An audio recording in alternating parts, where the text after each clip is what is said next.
pertemuan kali ini kita bakal belajar logika fuzzy.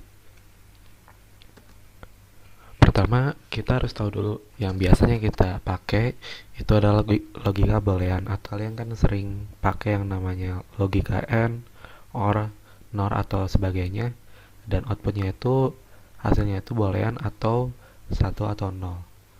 Nah, gimana caranya kalau misalnya hasilnya itu bukan 1 atau 0, tapi mungkin 0,5 ataupun yang setengah-setengah? Itu logikanya kayak gimana? Nah, ada yang namanya logika fuzzy atau biasa disebut juga logika kabur. Sebagai contoh, kita mau nyatain suatu suhu, dimana kalau misalnya panas itu 1 dan 0 itu dingin. Tapi gimana kita cara menyatakan hangat itu segimana? Nah, inilah gunanya logika fuzzy. Jadi kita bisa menyatakan suatu hal yang kabur atau benar sebagian. Oke, sebelum mulai praktikumnya kita harus install dulu Python dan Anaconda.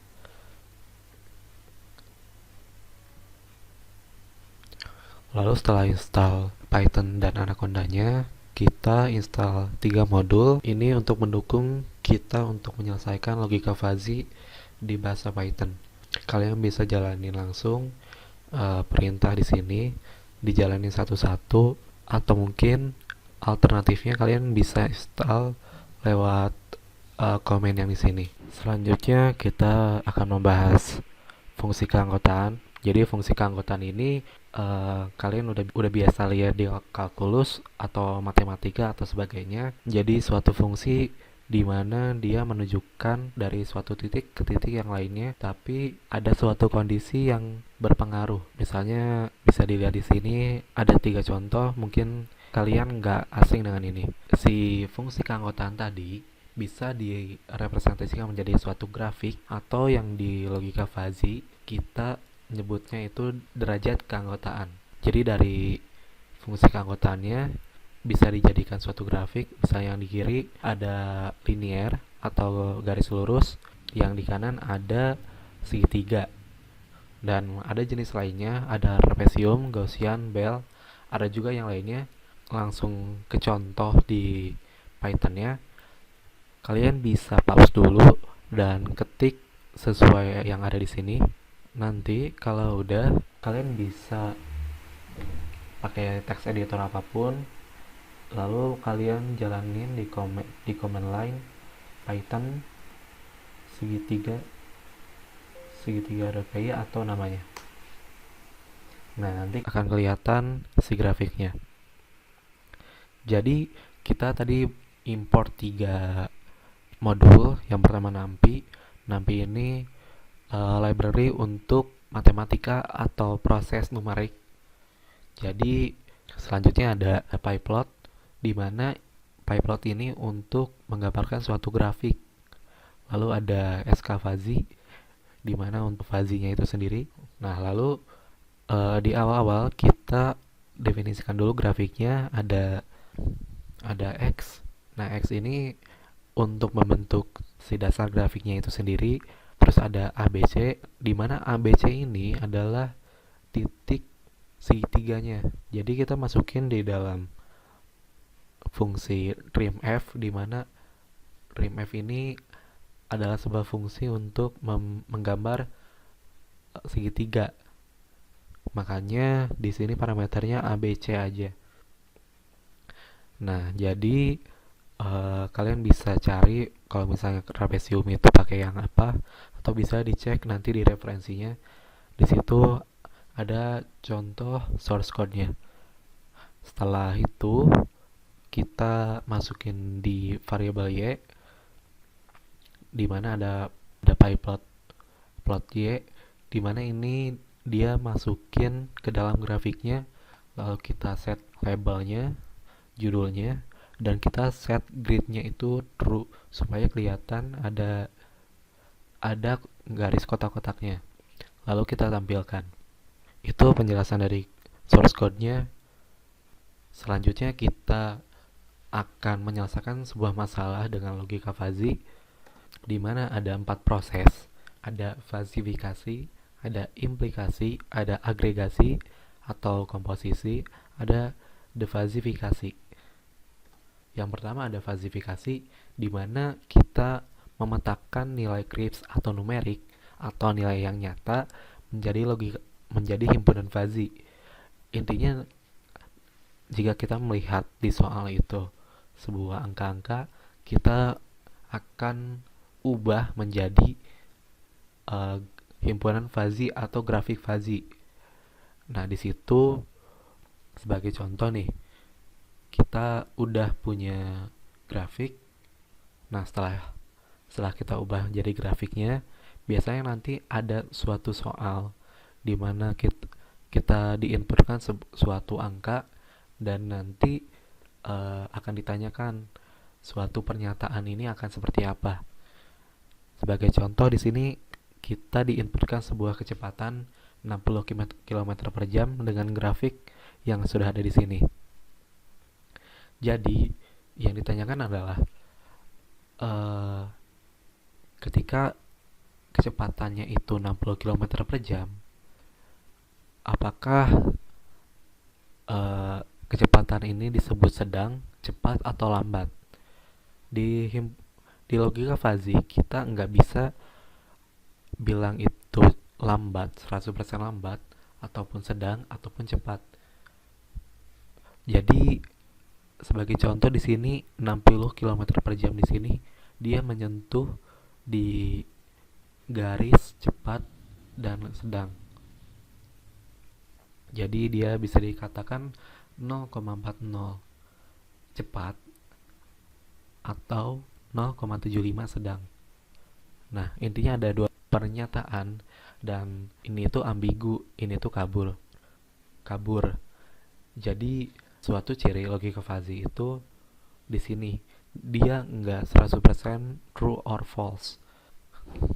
Nah, tadi kan kita dapat dua jawaban, ada sedang sama cepat dan nilainya itu berbeda-beda. Dan mungkin di sini grafiknya ada agak berbeda.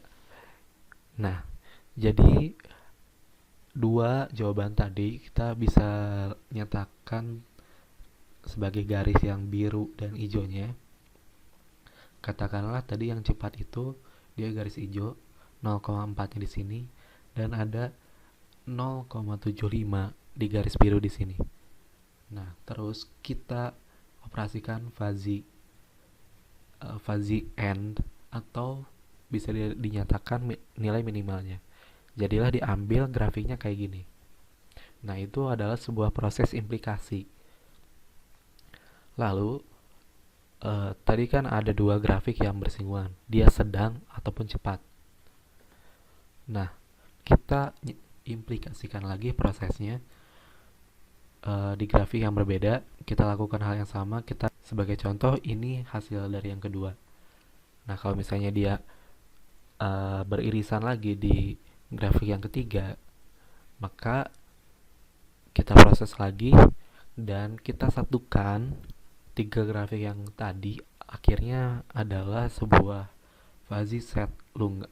Proses kombinasi tadi dinamakan proses komposisi. Dari fuzzy set tunggal tadi kita biasanya diminta untuk mencari nilai yang real atau crisp. Dalam prosesnya kita bisa pakai metode-metode yang ada keanggotaan maksimum atau max membership, ada metode pusat luas atau center of area, ada metode keanggotaan maksimum rata-rata atau min max membership, atau middle of maxima.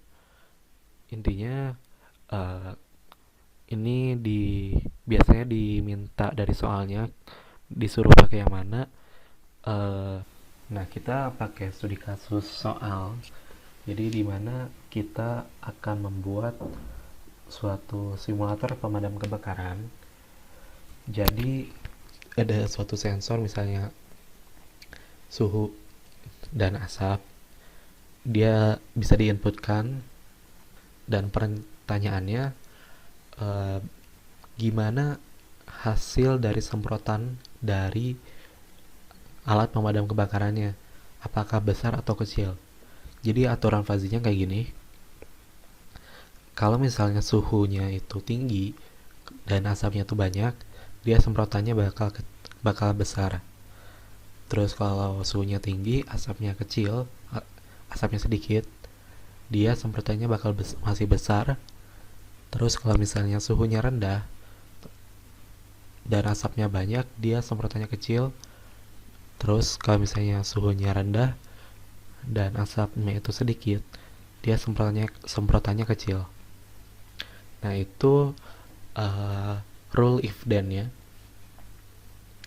Nah terus kita pertama-tama masuk ke proses fazifikasi. Di proses fazifikasi kita akan menyatakan sebuah grafik. Caranya kurang lebih sama kayak tadi. Di sini kita bakal nggambarin tiga grafik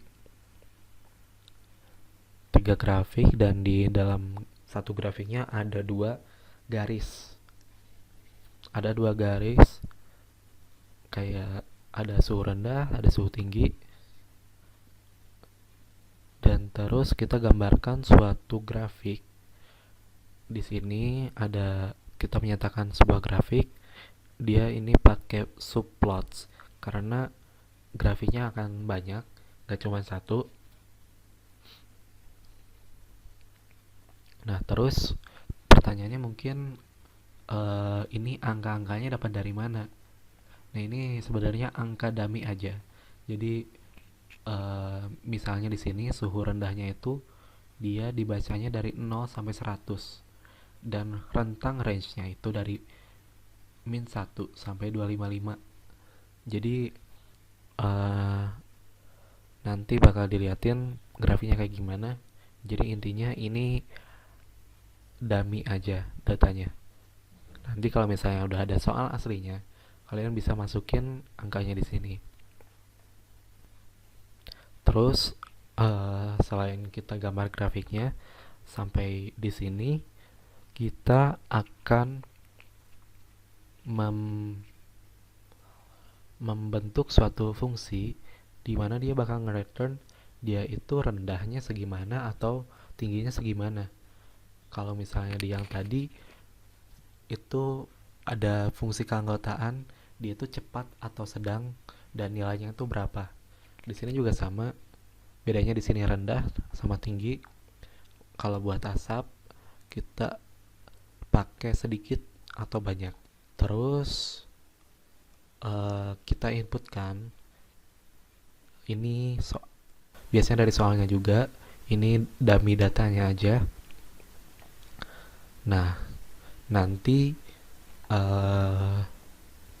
jadi nanti kita bakal panggil si fungsi yang tadi kita udah buat. Kita bakal hitung, misalnya kita inputkan 100, jadi nanti dia itu disebutnya suhunya apakah rendah atau tinggi, dan rendah atau tingginya itu berapa. Nah karena di sini itu adalah returnnya itu dictionary atau mungkin di JavaScript itu object, intinya kita bisa panggil lewat suhu in terus kurung siku terus nama dari si key-nya atau kuncinya. Di sini ada rendah. Nah ini hasilnya bakal ada 1.0, 0,64 dan sebagainya. Nah dari sampai sini itu adalah tahap fazifikasi. Selanjutnya ada proses implikasi atau biasa disebut juga konjungsi, dimana kalau tadi ada dua buah pernyataan, dia itu rendah atau tinggi dan bagaimana hasilnya. Nah sebagai contoh di sini dia pakai rules if sama then. Kalau misalnya suhunya tinggi yang tadi di soal dan asapnya itu banyak, nah karena suhunya itu tinggi ini 0,4 dan asapnya itu banyak itu 0,4, kita minimalkan Jadi hasilnya itu adalah ini semprotannya itu banyak sebesar 0,4. Terus kita lanjut misalnya nih, kalau misalnya suhunya tinggi itu 0,64 dan asapnya sedikit, yaitu 1, kita ambil yang minimalnya. Maka hasilnya sesuai di sini sesuai rules-nya yang tadi yang di awal di soal, dia itu bakal semprotannya banyak juga, tapi nilainya dia diambil dari minimalnya. Nah, sampailah ke yang semuanya kita hitung. Lalu kita punya 4 grafik, lalu kita komplikasikan, kita gabung.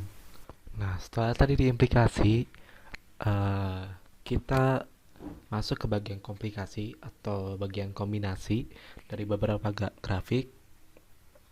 Jadi sebelum kita gabungkan keempat grafik yang tadi, kita gabungkan dulu ke dalam sebuah grafik yang tadi dibuat di awal atau di fungsi keanggotaan yang tujuannya.